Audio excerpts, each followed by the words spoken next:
Moisés, da mesma forma, quando pensou em assumir o controle lá no Egito e matou um egípcio, ele ficou despreocupado. Ele não estava preocupado com isso, se Deus ia estar com ele, porque ele não estava com ele. Assim, ele foi e se casou com uma linda mulher. E então teve um bebê com ela, Gerson, e eles se estabeleceram. E ele ia herdar um grande rebanho de ovelhas lá de Jetro, o sacerdote midianita. Ele estava, tudo estava indo muito bem. Ele vivia com sua esposa e tinha uma casinha, e vocês sabem, estava indo bem. Tinha um bom trabalho, ia se tornar herdeiro, tudo estava bem. Ele estava despreocupado, não sentia mais o chicote do capataz. Não estava preocupado com seus irmãos lá embaixo, com as pobres parteiras, com as mulheres dando à luz a seus bebês, os quais tinham as cabeças arrancadas e eram jogados aos crocodilos. E eles, como os fizeram servir duramente lá em escravidão e cativeiro? Ele não estava interessado. Ele tinha sua casa paga, assim como temos hoje. Essa é a primeira coisa em que pensamos: pagar por uma casa. Isso é bom, você deve fazê-lo, isso mesmo. Mas há algo que se deveria fazer antes disso. Deus em primeiro lugar. É dever de cada homem desta igreja aqui preocupar-se com o progresso da igreja e ver que vai tudo bem. E você coloca o seu esforço nisso para trazer todo homem e mulher, rapaz ou moça que você puder pelas ruas e valados e pelos caminhos para trazê-los à igreja. Moisés estava despreocupado. Deixe-os, acho que se é assim que eles querem fazer, tudo bem. Vem. Ele não havia tido uma experiência pessoal ainda. Então, um dia, lá nas partes remotas do deserto, houve um velho pastor barbudo que desceu a colina ali, com uma vara na mão. Ele se encontrou face a face com Deus. Jeová Deus assentado ali em uma sarça e ela queimando. Deus atraiu sua atenção o suficiente para que ele se aproximasse até ali e tirasse os sapatos. E ele ouviu a voz de Deus, ele estava convencido de que eu sou o que sou, eu nunca falho. Eu sou aquele que esteve com Abraão, Isaque e Jacó. Eu ainda sou o mesmo Deus. Espaço em branco na fita. Então, quando ele descobriu que Deus não era um monte de credos, Deus não era um monte de doutrinas, que Deus era real, vivo, um Deus vivente, seu coração estava em chamas. Nada ia detê-lo agora. E ele descobriu que era o propósito de Deus libertar Israel e que ele foi chamado para o trabalho. Ó Deus, dê-nos pregadores assim. É disso que precisamos, irmãos. Não é, irmãos? Os irmãos dizem amém. Isso é certo. Em vez de fugir para outro lugar. Toda a experiência de seminário de Moisés se desvaneceu naquele momento, vem? Ele era um homem inteligente. Ele fora ensinado em toda a sabedoria dos egípcios. Ele poderia ensiná-los. Mas não adiantou nada, ele teve que ter uma experiência pessoal com Deus. E o encontrou ali face a face e conversou com ele. E assim que falou com ele, descobriu qual era o seu plano, qual era o seu programa. Então ele ficou preocupado com seus irmãos que estavam em cativeiro. E qualquer homem ou mulher que alguma vez se encontra com Deus face a face, pode sair dali e tomar isso como uma coisa simples, ao ver pessoas nas ruas farreando no pecado. Isso o mata. Eu perguntei à minha esposa algum tempo atrás e a alguns de meus irmãos, indaguei. Eu fiquei maluco? Eu sou um louco? Por que eu continuo repreendendo as pessoas? Por que eu digo isso? E eu jejuo. Eu enfatizei, eu jejuo e oro para me livrar disso. Quanto mais eu jejuo, mais feio fica o pecado. Vê? Só piora. Até que honestamente não se pode nem sair ali fora. Minha esposa queria que eu fosse com ela a alguma loja outro dia. E eu fui até a porta, e ali veio uma senhora, e eu sei qual igreja a mulher frequenta. E ela foi horrível, eu gritei: "Sai pra lá, bicho-papão. Vou me comportar bem". E eu vi aquele cabelo enorme, todo despenteado assim com tinta que parecia azul esverdeada de um lado e de outro, e assim, e veio cambaleando por ali, parecia uma salsicha apertada e descascada com aquela roupa. Estou lhe dizendo, oh, foi terrível, correto. Estive recentemente em um café da manhã dos homens de negócios em Los Angeles e estava ali esperando o irmão Arganbright chegar. E uma senhora entrou. Nunca havia visto nada parecido. Pensei, que coisa. Olhe só essa coitada. Deve ter algo errado com ela. Então comecei a me afastar. Eu disse, não, sou um ministro, devo falar com ela. Já vi câncer, já vi lepra, mas nunca vi nada assim. Abaixo dos olhos dela está tudo verde. Comecei, caminhei até lá. Agora, os seres humanos não se parecem dessa maneira, a menos que estejam mortos ou algo assim, ou com gangrena. Então eu fui até lá e pensei, sabe, eu ia caminhar até ela e dizer, irmã, com licença, eu sou um ministro, e meu ministério é orar pelos enfermos, não sei, mas você gostaria que eu fizesse uma oração por você? E enquanto eu pensava, aí vem outra, e depois outra. A primeira vez que vi aquilo, uma cor muito estranha por toda parte assim, sabe? E azul aqui em cima e verde aqui embaixo. E parecia uma coisa muito estranha. E honestamente, ela tinha uma cabeça tão grande. Nunca vi nada parecido. Senti-me muito envergonhado de mim mesmo. Ora, é uma desgraça, certamente é. E vestida com esse tipo de roupinha assim, vocês sabem, calças como chamam. Quando a Bíblia diz uma mulher que veste uma roupa pertencente a um homem é uma abominação aos olhos de Deus. Oh, tudo isso deve ser um fedor diante de Deus. E como seu coração pode olhar para isso e não se preocupar? Quando você vê a sua própria nação, seu próprio povo, seres humanos tremendo no tormento, indo para o inferno, e você não pode fazer nada com relação a isso. Deixe-me gritar enquanto tiver voz para gritar. Não me importa o que alguém diz. Existe o certo e o errado. Eu quero estar do lado certo quando estiver diante de Deus. Eu quero estar. Sim, claro que sim. Moisés ficou preocupado quando realmente se deu conta de que Deus era Deus. Ele ficou preocupado. Jacó, uma noite, vocês sabem, ele havia deixado Labão e estava em seu caminho. Veio um desejo ao seu coração de visitar a sua terra natal. E agora vimos que ele estava com medo. Ele estava com medo de encontrar seu irmão. Então ele foi fazer o que precisava ser feito, antes de cruzar o Jordão, e orou a noite toda. E ele lutou com o Senhor, lutou toda a noite. Oh, ele disse, não te deixarei ir. Eu gosto disso. Agarre-se a ele, correto. Fique a noite toda com ele. André fez isso. Fique a noite toda com ele. E ele lutou com o anjo toda a noite. E o anjo disse, já a alva subiu, devo partir. Ele respondeu, não te deixarei ir. Eu quero algo em mim que seja diferente. Eu quero algo em mim que me mudará. E notem, assim que o Senhor o abençoou com a bênção que ele pediu, ele estava pronto então para atravessar o rio e ver seu irmão. Vem? Por quê? Ele lutou a noite toda. Ele ficou com Deus toda a noite e lutou com Deus.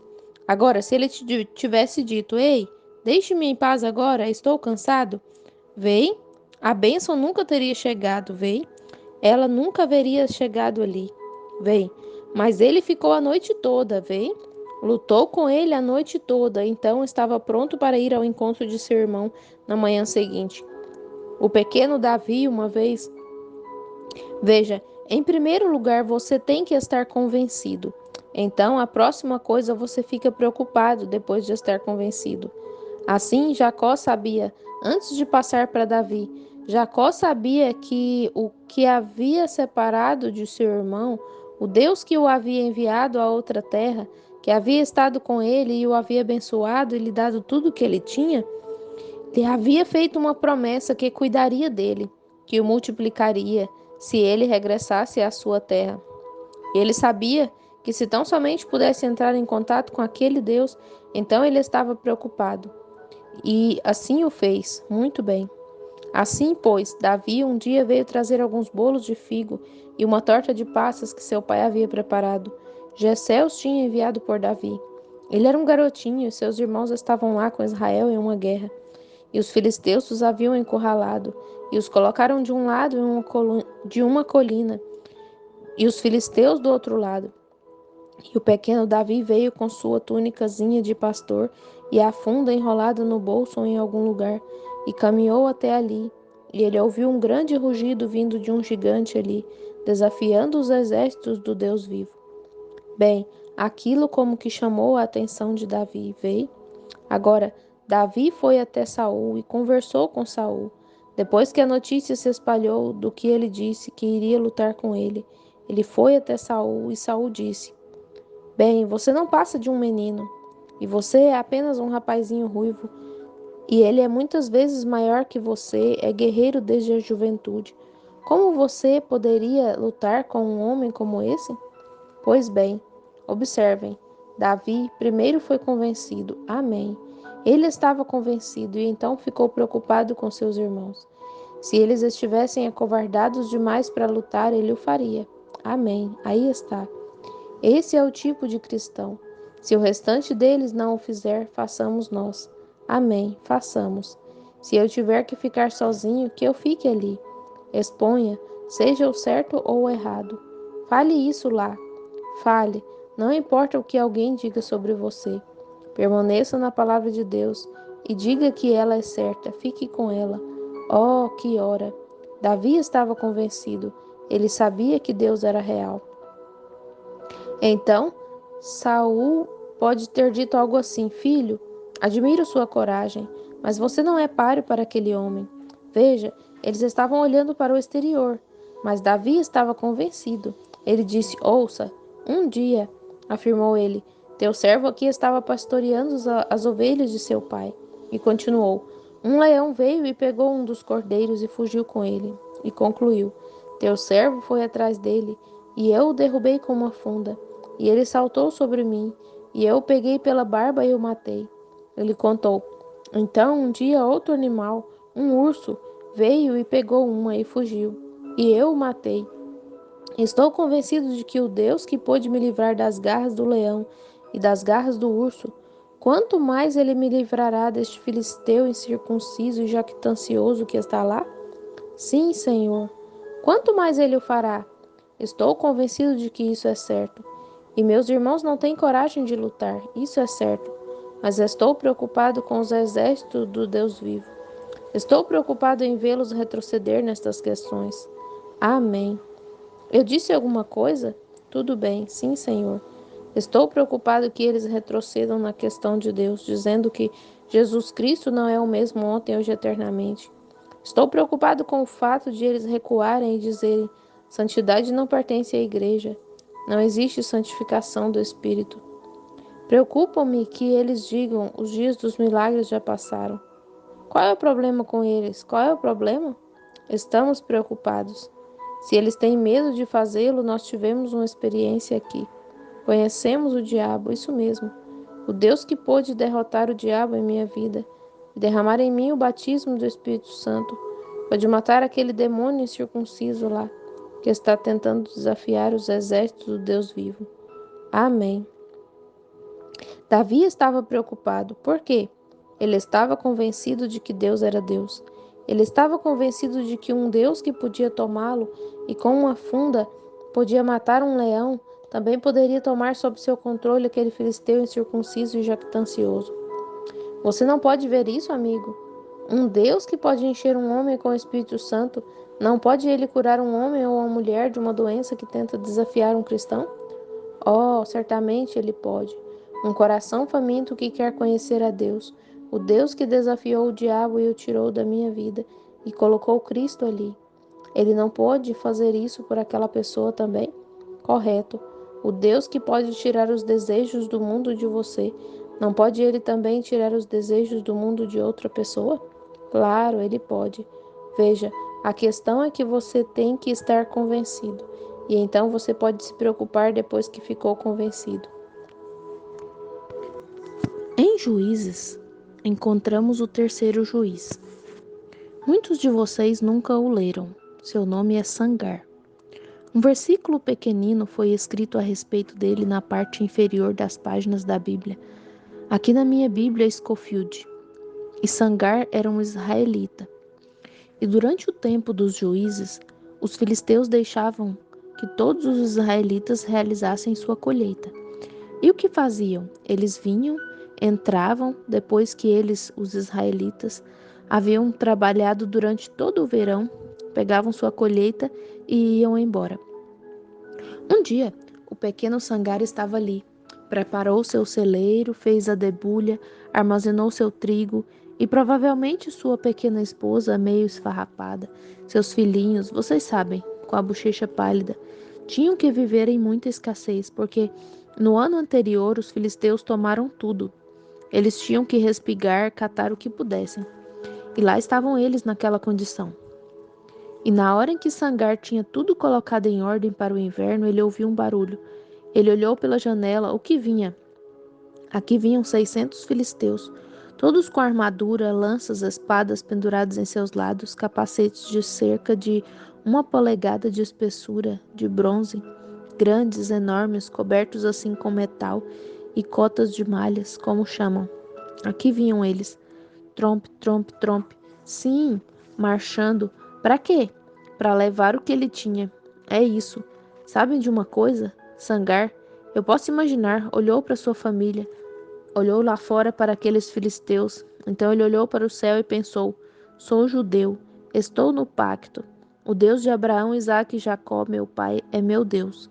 Sou circuncidado, não sou um guerreiro, não sei nada sobre espada, mas estou preocupado com a minha família. Estou convencido de que tu és Deus. Aleluia, é isso. Não gritar: ei, senhor filisteu, espere até eu conseguir meu bacharelado em artes. Você sabe, meu PhD, vou aprender a duelar. Não, você não tem tempo para isso. Apenas saiba que ele é Deus, isso é tudo. Ele disse: eu sei que ele é Deus. Estou convencido de que ele é Deus. Eu sei que sou judeu, sei que estou no pacto, sei que sou circuncidado. Oh, que coisa! Hoje somos circuncidados por uma circuncisão maior do que aquela. Somos circuncidados pelo Espírito Santo. Quando o mundo é cortado completamente de você, está você no pacto? É você um cristão? Está você cheio do Espírito Santo? É você circuncidado pelo Espírito Santo? Então, irmão, cada promessa da Bíblia pertence a você. Amém. Deus tem graça ali para fazer com que vocês, mulheres, deixem seu cabelo comprido. Tem graça ali para fazer vocês, homens, verem que ela faz isso. Tem graça ali para todas essas coisas. Tem graça ali para a sua cura. Sim, Ele é Deus. Se não for assim, para que estamos orando? Para que estamos nos comportando dessa maneira?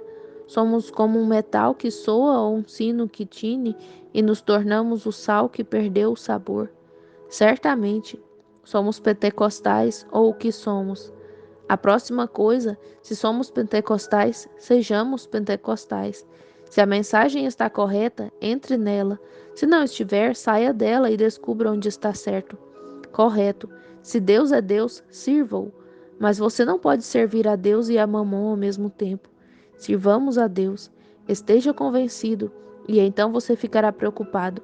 Então a igreja realmente irá crescer, porque você sairá e chamará tantos quantos puder para trazê-los para dentro. Mas enquanto você dá a volta e diz: bem, isso é trabalho do pregador. Não é trabalho do pregador, é trabalho de todos. Correto. Todo cristão nascido de novo tem este mesmo espírito nele. O pregador pode ser dotado, mas isso é apenas um dom do Espírito Santo. Não o Espírito Santo. É um dom do Espírito Santo. Os pregadores são chamados, profetas e mestres e evangelistas e pastores, e assim por diante. Recebem o Espírito Santo e então um dom com o qual operar essas coisas.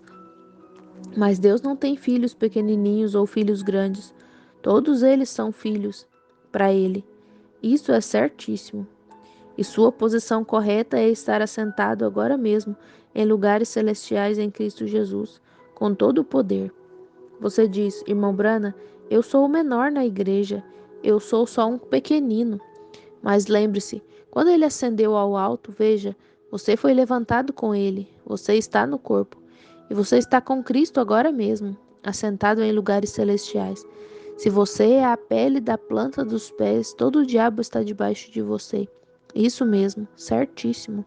A igreja, onde está a cabeça, o corpo está com ela. E se formos sepultados, mortos, sepultados em Cristo, então somos ressuscitados com Ele em sua ressurreição e assentados em lugares celestiais em Cristo Jesus, com todo o fogo do inferno debaixo de nós. Amém. Correto. Não importa o quão pequeno você seja, todo o diabo está debaixo de você. Por quê? Nosso grande conquistador conquistou todo o pecado, tudo, toda a doença, tudo, até a própria morte. Isso mesmo. Somos mais que vencedores nele. A única coisa, estamos assentados com ele em seu trono, olhando para ele como ele olha para o Pai. É isso, está lá. Muito bem. Sangar se cansou daquilo. Ele declarou: Estou convencido de que ele é Deus. Estou preocupado com a minha família. Sabe o que ele fez? Ele pegou aquela aguilhada de boi, saltou ali no meio da estrada e matou 600 filisteus. Você sabe o que é uma aguilhada de boi? Bem, é uma vara com cerca de, eu acho, cerca de 6 a 7 pés de comprimento. 1,80 m a 2 metros, nota do tradutor. Talvez não tanto, com um pedacinho de bronze na ponta ou algo assim, ou ferro. E quando o arado ficava atolado, às vezes eles desatolavam o arado com ela, assim, e então aguilhoavam os bois dessa forma, depressa, adiante. Assim, com uma vara na mão, e ele com nada mais do que seu macacão, era roupa de fazendeiro. E aqui esses filisteus estavam vestidos com capacete e armadura, com lança, e aquele pequeno judeu, ele não apenas lhes impôs derrota, mas os matou. Amém. Como essa vara aguentou? A primeira pancada que ele desse na cabeça de um filisteu que usava armadura, mais ou menos assim, aquela aguilhada de boi haveria partido em 50 pedaços. Mas ele derrubou um de um lado e outro de outro, assim, até que derrubou todo o grupo deles e os matou. Por quê? Porque ele estava convencido. Amém. Ele estava preocupado. Um homem poderia lutar por sua família assim, em circunstâncias como essa, quanto mais ele deveria a igreja do Deus, quanto mais deveria a igreja do Deus vivo lutar com o batismo? Sangar tinha uma aguilhada de boi. Vocês têm o batismo, o Espírito Santo. Oh, que coisa! Não queremos 4 horas essa noite. Então é melhor seguir em frente. Muito bem. Sim, Senhor.